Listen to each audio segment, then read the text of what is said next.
them the letter. They have? Okay. Not to access this territory. You can take that. Thank you. And TransCanada has been written letters that they don't have consent to access. You guys can't be doing any work in here because we've already told them no, that they can't access our territory. Our territory goes all the way to the two lakes over there, Morris River, all the way to Chisholm Road, 29 kilometer, and this mountain range belongs to Unisat. And the company has already been told you don't have permission to be here, so I'm going to ask you guys to leave. Are they safe to be here right now, though? No, you're perfectly safe. Okay. Do I look like I'm trying to harm you? No, not at I'm all. peacefully asking you to leave because you're trespassing. You don't live here, so you don't know. We have berry patches here, we have medicine here, the bears live here, the moose live here, we live here. This is my food back here. That's what they're trying to destroy. And they don't have our authority to do that. I'm going to move back the 50 feet. You guys need to leave. British Columbia, estremo ovest canadese, quel migliaio di chilometri che dalle montagne rocciose scende verso il Pacifico, è la nuova frontiera dello sviluppo energetico, un corridoio finora intonso di foreste e altipiani che i giacimenti petroliferi dell'Alberta, delle sabbie bituminose, vedono come provvidenziale sbocco verso i mercati d'Oriente, verso la Cina. Da questa costa, praticamente disabitata, da queste insenature, regno di grizzly e balene, dovrebbero partire ogni anno centinaia di navi cisterna e petroliere. From sea to shore, the protests have been endless. Despite that, the Trans Mountain Pipeline expansion project is moving forward, thanks to a positive recommendation from the National Energy Board. The project is in the Canadian public interest. Texas-based Kinder Morgan wants to twin its pipeline to move more of Alberta's oil to BC's coast for export. The multi-billion-dollar project is expected to create jobs and increase government revenue. The board found that the benefits of the project would outweigh the residual burdens. To be sure, the NEB tacked on 157 safety and environmental conditions to be met prior to construction. However, those opposed are not convinced. We see this as, window dressing on a recommendation that is effectively a rubber stamp. It's not if a spill will happen, but when, and we can't have that risk. If they think this pipeline is going to get built, they have another thing coming.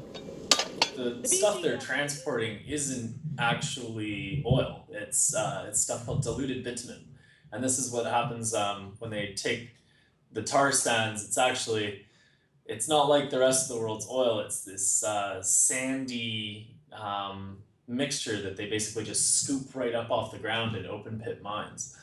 And so they dilute it with chemicals and natural gas, and then when they bring this stuff across our waters, what happens when there's a spill of it is it doesn't float like regular oil. It sinks in the water column, and we have no way of knowing how to clean it up.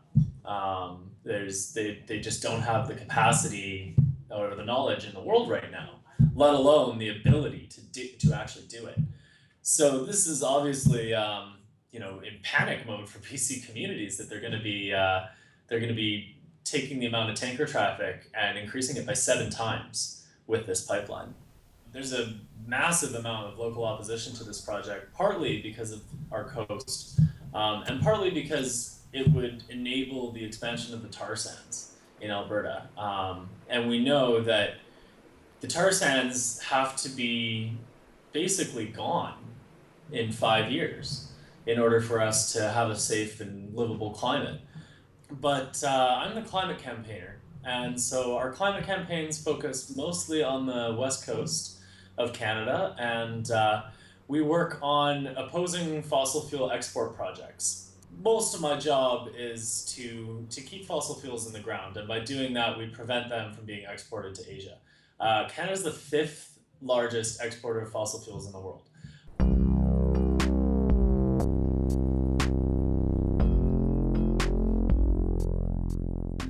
We're here to protect Flora Banks and Lilo Island from development from LNG company, namely Petronas.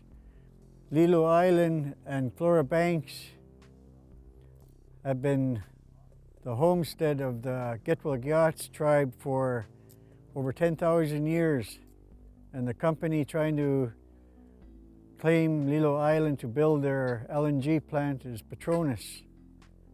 And today, the people of Lac aux Lambs have unanimously voted no against the project because of devastation it would cause to Flora Banks.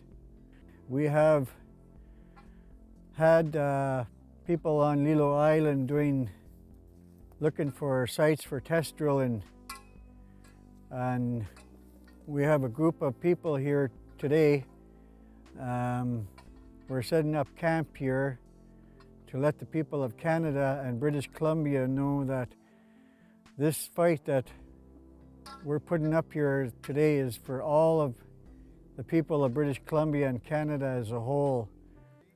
If this project goes ahead and Flora Banks is decimated, it could ruin the Skeena River for eternity.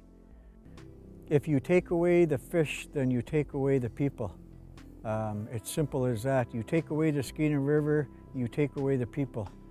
You know, it's not about the money, it's about the question of who we are.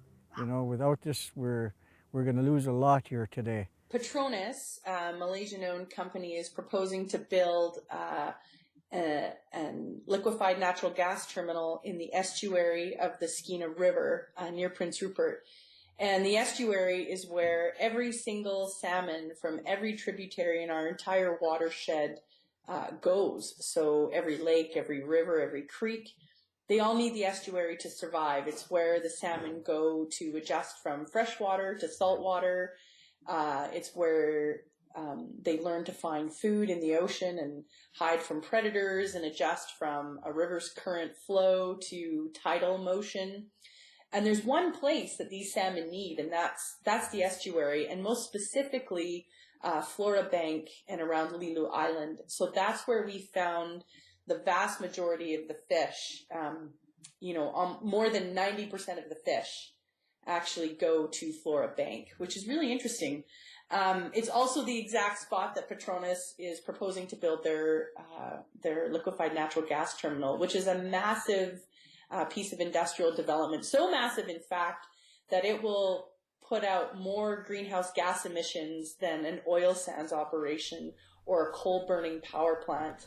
Nel progetto della Petronas anche un ponte della lunghezza del Golden Bridge di San Francisco e un molo per l'attracco delle mega navi cisterna, per cui si dovranno piantare nelle sabbie di Flora Banks 464 pilastri. L'iter di valutazione di impatto ambientale si è chiuso con parere positivo, ma più di 130 esperti e accademici, biologi marini e studiosi del clima hanno evidenziato come il documento finale manchi di supporto scientifico, contenga errori di logica, abbia considerato soltanto gli studi presentati dalla ditta e sia un esempio di come funziona male in Canada il processo decisionale legato a questioni ambientali.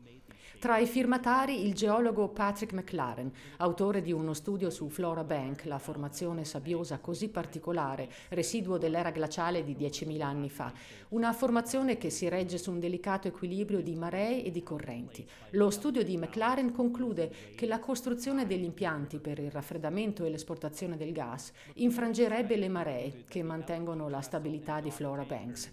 Il rischio di erosione sarebbe altissimo e il banco di sabbia che fa da incubatrice per la maggior parte dei salmoni della costa ovest andrebbe distrutto per sempre.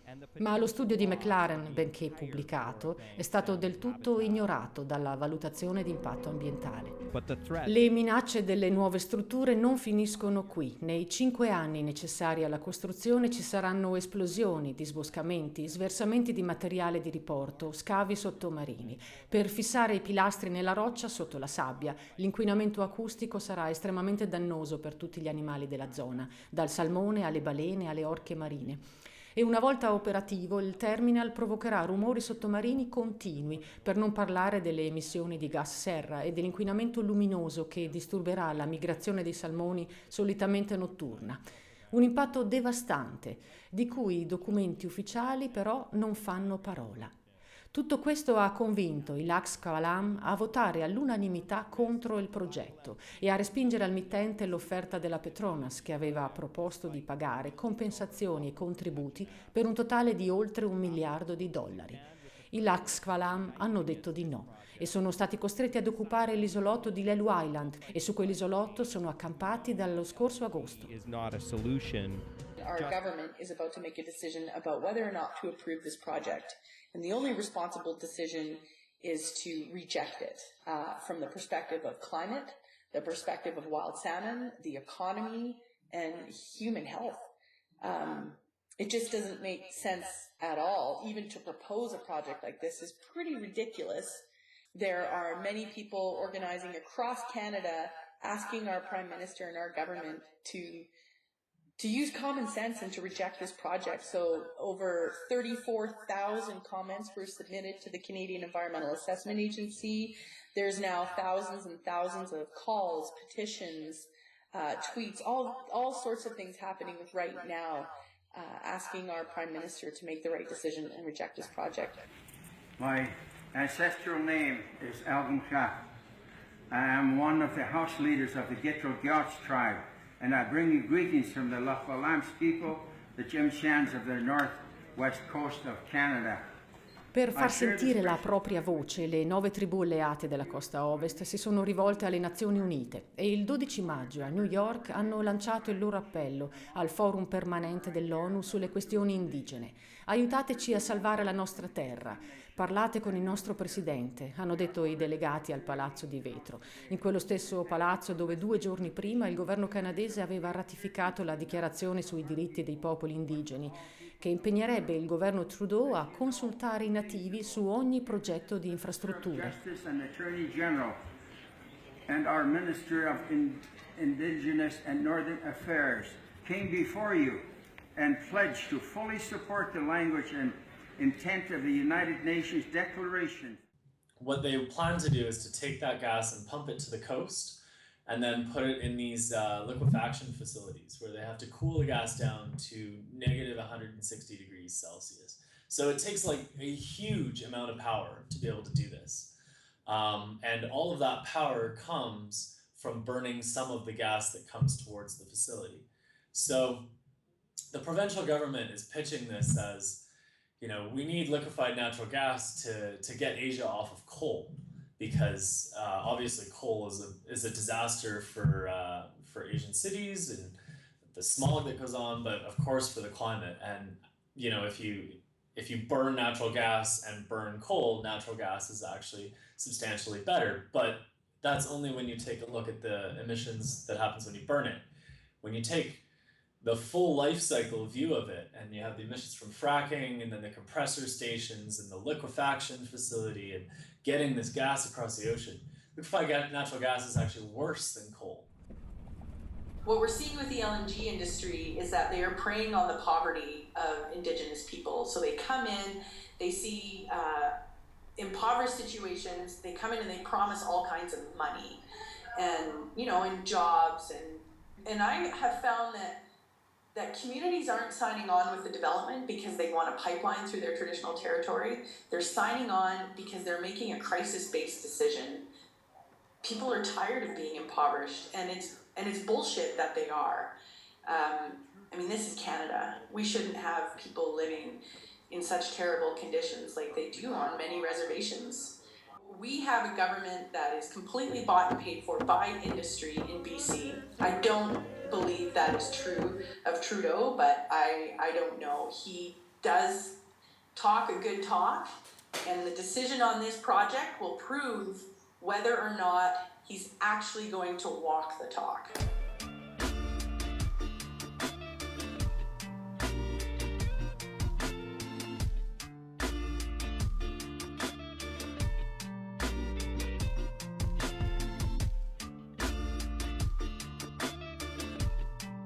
I'm not protesting, I'm not demonstrating, I am occupying our homelands. These are ours, we decide what happens here. And we've already said no to the projects, and I know I'm talking to cameras because you're both wearing cameras. You'll be wiping out all our food sources. So what you're telling us is that you will not allow us access onto the territory. We understand that. We thank you for your time here today. We are the authority of this territory. Yes. The province isn't. We brought you an offering. We've left some water, some tobacco No, for you. thanks. We've got clean water right there. That's what we drink, and Okay. that's pollution, the plastic that adds to the landfill. Okay. So you could take your